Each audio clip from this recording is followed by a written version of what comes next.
Hello everyone, welcome back to my YouTube channel. जैसा कि last lecture में आपने टेरिडोफाइट्स और जिम्नोस्पर्म वगैरह पढ़ लिया था, उससे पहले हमने एल्गी और ब्रायोफाइट पढ़ लिया था। आज जो छोटा सा पोर्शन है क्लासिफिकेशन, और उसके बाद पूरा समराइज कर देंगे।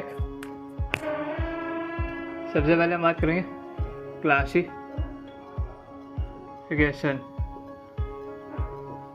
क्लासिफिकेशन अगर हम देखें, इसमें सबसे पहले जो बात हुई थी आर्टिफिशियल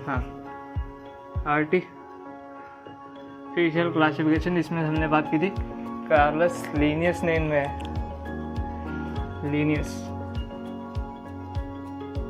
लीनियस ने इसमें स्टार्टिंग किया था। और उन्होंने क्या किया था, कुछ सुपर मॉर्फोलॉजिकल कैरेक्टर या वेजिटेटिव कैरेक्टर को यूज़ किया था।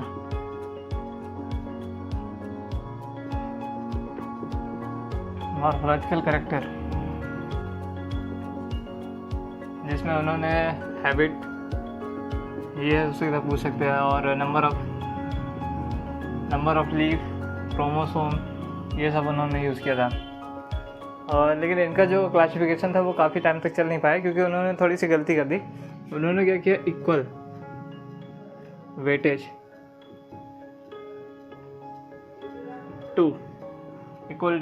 टू सेक्सुअल रिप्रोडक्शन या character and vegetative character.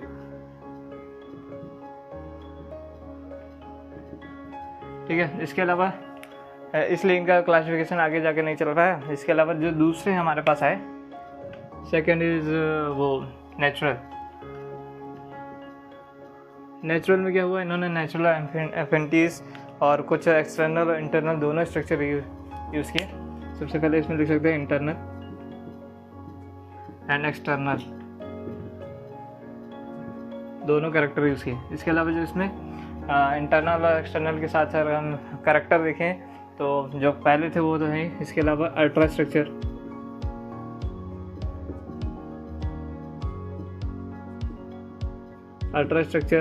Embryology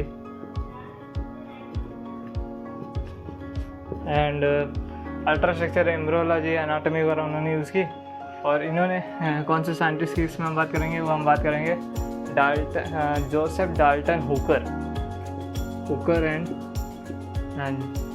पूरा नाम है जोसेफ डाल्टन हुकर, और दूसरा है जॉर्ज बेंथम। ये दो साइंटिस्ट हैं। उन्होंने natural affinities, ultra structure, embryology, anatomy और सेल स्ट्रक्चर को यूज़ करके क्लासीफाई किया। इसके बाद जो हमको तीसरा हमने यूज़ किया,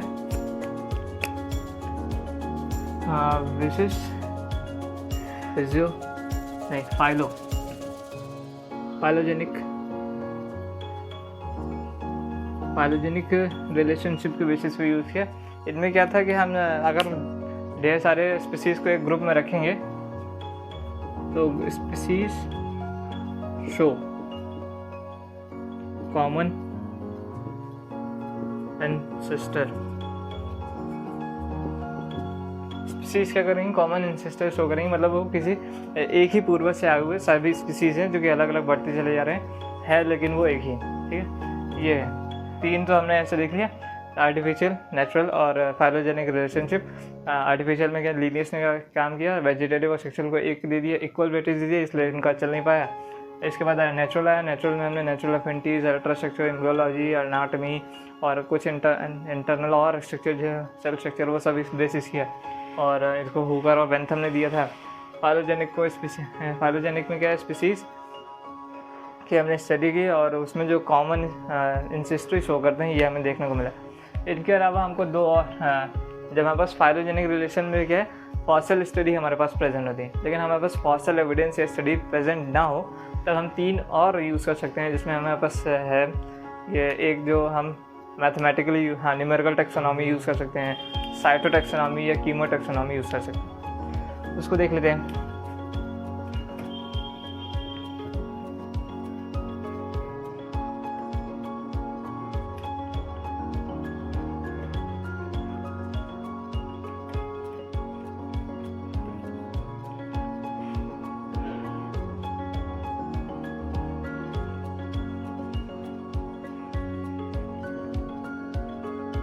इसके अलावा अगर हम बात करेंगे न्यूमेरिकल टैक्सोनॉमी में हाँ कुछ एब्जॉर्बर कैरेक्टर्स, सब नहीं ऑल जो एब्जॉर्ब कर सकते हैं हम, ऑब्जर्वेबल, जैसे ऑब्जर्वर जो ऑब्जर्व करता है उन सारे कैरेक्टर्स को हमने यूज़ किया और एक कंप्यूटर बेस्ड प्रोग्राम बना दिया उसके थ्रू। तो हमने यहाँ पर कौन सा है, सबसे पहले है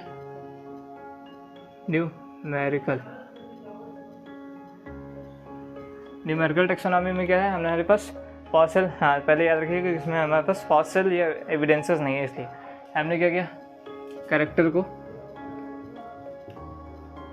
एक कोड दे देंगे और हंड्रेड्स ऑफ कैरेक्टर को एक साथ हम इसमें स्टडी कर सकते हैं। स्टडी सिंगल टाइम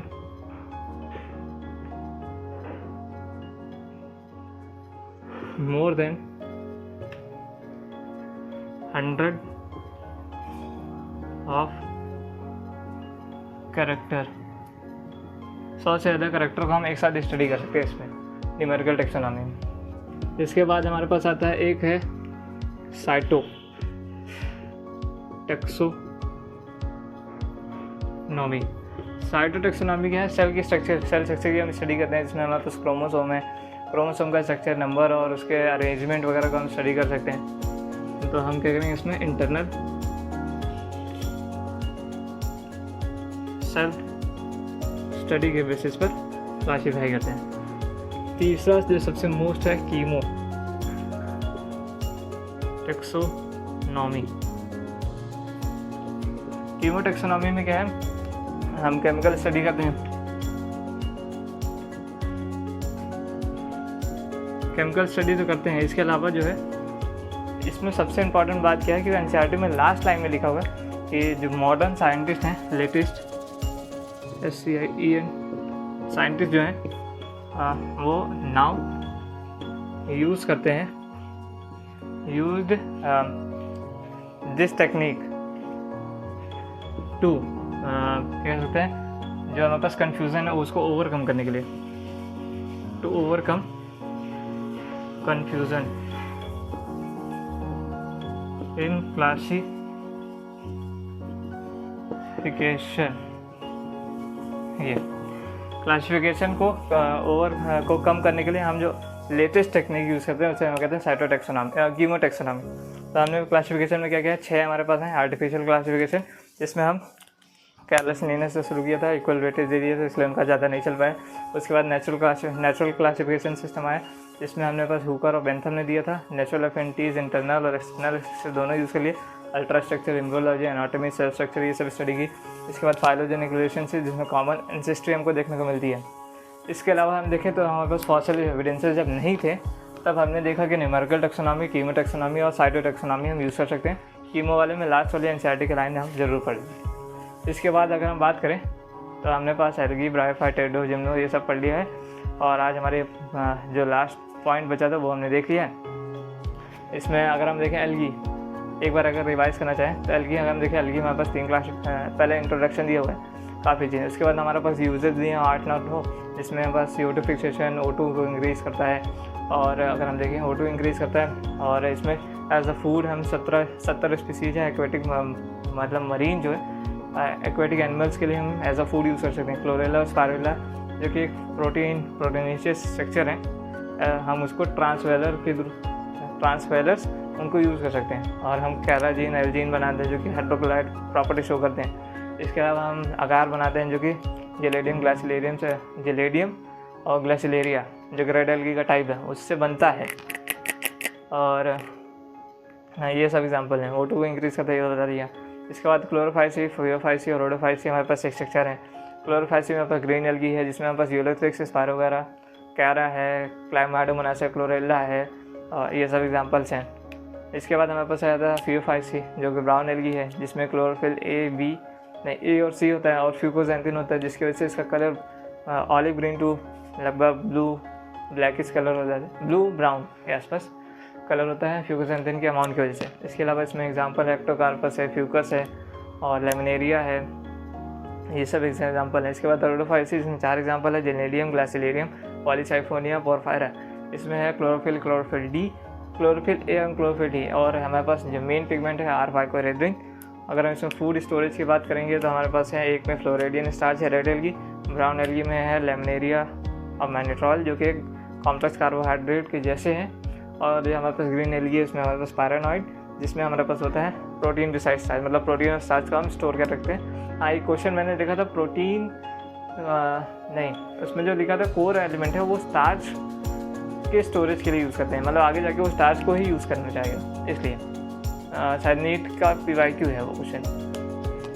और इसके अलावा अगर हम देखें और हाँ, सेल वॉल देख सकते हैं, सेल वॉल जिसमें ग्रीन एल्गी में सेलोज और पेक्टोज होता है, ब्राउन एल्गी में सेलोज और एलेजिन हो जाता है, और इसमें पॉलीसल्फाइड ईस्टर सेलोज और पेक्टोज ये सब होते हैं। ये हो गया एल्गी की बात, और जो छोटी छोटी बातें हैं वो तो कॉमन ही है। इसके अलावा हमने ब्रायोफाइट टेरिडोफाइट पढ़ लिया है, जिम्नोस्पर्म हमने टेरिडो जो हमने लास्ट लेक्चर में पढ़ी है। अगर हम बात करें थोड़ा ब्रायोफाइट्स की, तो ब्रायोफाइट्स में क्या होता है, लिवरवॉर्ट और मॉसेस होते हैं। ब्रायोफाइट्स को हम एम्फीबियंस ऑफ प्लांट किंगडम कहते हैं, जिसमें वाटर के एसेंशियल होते हैं। लिवरवॉर्ट्स में बस मार्गेंशिया है, मॉसेस में बस फिनेरिका है, पॉलीटाइगम है, ये सब। और इसके अलावा मॉसेस में हमारे पास लीफी स्टेज होती है और प्रोटोनिमल स्टेज होती है, वो याद रखें। प्राइमरी प्रोटोनिमा, सेकेंडरी प्रोटोनिमा, जैसे लेटरल बर्ड्स, और इसके आगे पूरी लाइफ साइकिल होती है लिवर बर्ड्स में। और अगर हम मॉसेस में देखें तो मॉसेस ज़्यादा मोर एलाबरेट हो जाते हैं टूवर्ड्स स्पोर डिस्पर्जन के लिए ज़्यादा उनके पास कैपेसिटी या फिर उनके पास ज़्यादा अच्छा प्रोसेस है। और अगर हम देखना चाहें तो हाँ, ब्रायोफाइट्स में जो एक क्वेश्चन ये भी बन सकता है कि जो उनका जो आर्चिगोनियम होता है फ्लास्क शेप होता है, उसमें एक्सेल होता है, और एंथ्रीडियम जो होता है उसमें एंथ्राजॉइड्स होते हैं, 2 एंथ्राजॉइड्स होते हैं, एक एक्सेल निकलता है, ये ब्रायोफाइट्स में पूछ सकते हैं। इसके अलावा तो और कुछ है मोर अभी जो छूट रहा वो तो नहीं है सर, क्योंकि हमने सारा पोर्शन जो कवर कर लिया। टेरिडोफाइट्स हमने बता दिया था, उसमें एग्जाम्पल हेट्रोस्पोरस होमोस्पोरस का रखिएगा और स्टोबलाई का एग्जाम्पल रखिएगा। और इसके अलावा जिम्नोस्पर्म में हमने कल पूरा लेक्चर भी पढ़ा लिया, तो जिम्नोस्पर्म में कुछ बचा ही नहीं हुआ। अगर हम चित्र देखना चाहें तो एल्गी में मेरे ख्याल से जहाँ तक दिया होगा यूलोथ्रिक्स वॉलवॉक्स का दिया होगा, और ऐसे लेमनेरिया का दिया होगा, और पोरफायरा, पॉलीसाइफोनिया, एप्टोकार्पस, ये सब एग्जाम्पल। हाँ, यूडोरिना एक क्वेश्चन बन सकता है, यूडोरिना हमको देखते हैं मिलता है एनाइसोगैमस में। और अगर हम आइसोगैमस, एनाइसोगैमस, उगैमस के एग्जाम्पल देखें तो आइसोगैमस में हमारे पास एक क्वेश्चन और बनता है यूलोथ्रिक्स और Spirogyra. Ulothrix similar in size with flagella, Spirogyra similar in size with non flagellate. और उसे उगैमस में बस वॉलवॉक्स और फ्यूकस है। ये सब पूरे चैप्टर हमने पूरा कंप्लीट कर लिया है। और लास्ट में हमारे पास लाइफ साइकिल देखें तो एल्गी में होती है हैप्लॉन्टिक, लेकिन इसमें कुछ एक्सेप्शन है, जैसे फ्यूकस हमारे पास डिप्लॉन्टिक में चला जाता है, एक्टोकार्पस, पॉलीसाइफोनिया ये सब हमारे पास हैप्लोडिप्लॉन्टिक में चले जाते हैं। ब्रायो और टेरिडो में हैप्लोडिप्लॉन्टिक, और जिम्नो और एंजियो में डिप्लॉन्टिक। इसके अलावा स्पोरोफिटिक और गैमेटोफिटिक स्टेज देखेंगे तो एल्गी में हमारे पास गैमेटोफिटिक स्टेज मेन है, और ब्रायोफाइट्स और टेरिडोफाइट्स में गैमेटोफाइट और स्पोरोफाइट दोनों फ्री होते हैं, दोनों अपना इंडिपेंडेंट होते हैं। लेकिन ब्रायोफाइट्स में थोड़ा डिपेंडेंसी स्पोरोफाइट की गैमेटोफाइट की तरफ होती है, टेरिडोफाइट्स में दोनों इंडिपेंडेंट। और अगर हम बात करें जिम्नो और एंजियो में तो स्पोरोफाइट फुल्ली इंडिपेंडेंट हो जाता है, जबकि गैमेटोफाइट डिपेंडेंट हो जाता है, उसमें स्मॉल स्टेज होती है। ये सब पूरा चैप्टर हमने कवर कर दिया है। आप इसके 5 लेक्चर्स को देखिए, NCERT पढ़ते जाइए, सारे क्वेश्चन PYQ करते जाइए, नोट्स को 2-3 बार लिखते जाइए, ऐसे आपको ये पूरा चैप्टर तैयार हो जाएगा। और ऐसे 2-3 बार आप खुद से बोलते रहिए। ठीक है, फिर मिलते हैं नेक्स्ट लेक्चर में। तब तक आप हमारे चैनल को सब्सक्राइब करिए, इस वीडियो को ज़्यादा से ज़्यादा लोगों तक शेयर करिए, और इस वीडियो को लाइक करिए, और हमारे टेलीग्राम चैनल को ज़रूर से ज़रूर ऐड हो जाइए। वहाँ पर हमारे इसके PYQs मिल जाएंगे। अगला जो लेक्चर है हम उसमें हम बात करेंगे एनिमल किंगडम शुरू करेंगे, उसमें लगभग 6 से 7 लेक्चर लगेंगे। थोड़ा सा अच्छा चैप्टर है और 4 से 5 क्वेश्चन आने की टेंडेंसी है।